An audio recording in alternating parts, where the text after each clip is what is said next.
अच्छा, सबसे पहली बात, मास्क आप खरीदें कहाँ से? कौन से मुकामात हैं जहाँ से हम मास्क खरीद सकते हैं? एक बात ज़हन में रखें, आजकल मास्क अवेलेबल हैं, रोड साइड पे अवेलेबल हैं आपके पास, मुख्तलिफ लोग जगह-जगह मॉल्स के बाहर, रोड साइड, स्ट्रीट पे, इवन बच्चे भी जो हैं वो बेचारे इस तरह मास्क सब बेच रहे हैं। अच्छा, बेहतर तरीका, आइडियल तरीका ये है कि आप ये रोड साइड मास्क इनको अवॉइड करें, ये ना लें। देखें, पहले ही मास्क का काम है हवा को, साफ हवा आपको देना।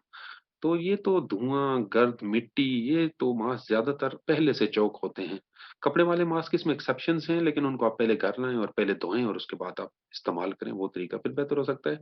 लेकिन आइडियल तरीका क्या है, आप हमेशा सील्ड मास्क लें और उसके बाद सील्ड मास्क को, जैसे कि मैं अपने घर पे करता हूँ, मैं सील्ड मास्क लेता हूँ, उसके बाद मैं छोटे-छोटे एनवेलप्स होते हैं, उसमें तक़सीम कर देता हूँ। अपने लैपटॉप बैग में, अपने पास अपनी जेब में, इन्हीं उस एनवेलप्स में डाल देता हूँ, 2-2 मास्क, 3-3 मास्क, और इसी तरह से उनको जब भी हो यूज़ कर लेते हैं हम लोग। ये बेहतर तरीका है।